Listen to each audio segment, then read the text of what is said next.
ஆட்டோக்காரர் ஒரு கர்ப்பிணி பெண்ணை ஆட்டோல ஏத்திக்கிட்டு ஹாஸ்பிட்டலுக்கு போறாங்க. பெரிய மழை பெஞ்சுக்கிட்டு இருக்கு.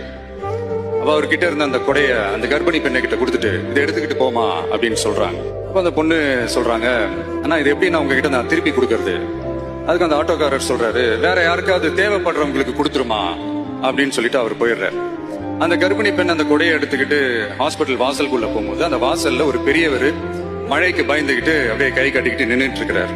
அந்த கர்ப்பிணி பெண் அந்த கொடைய அந்த பெரியவர்கிட்ட கொடுத்து, ஐயா இதை எடுத்துட்டு போங்கய்யா அப்படின்னு சொல்றாங்க. அதுக்கு அந்த பெரியவர் இதே மாதிரி கேட்கிறாரு, அம்மா நீங்க யாருன்னு எனக்கு தெரியாது, எப்படிமா இந்த கொடையை நான் திருப்பி உங்ககிட்ட கொடுக்கறது?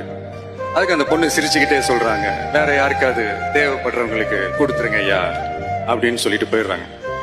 உடனே அந்த பெரியவர் கொடையை எடுத்துக்கிட்டு பஸ் ஸ்டாப்புக்கு வராரு. பஸ் வருது, ஏறி போகும்போது அங்க பாக்குறாங்க ஒரு பூக்கார அம்மா பூவை வச்சுக்கிட்டு ஒரு அட்டையை இப்படி மழைக்காக பிடிச்சிக்கிட்டு உட்கார்ந்துட்டு இருக்காங்க.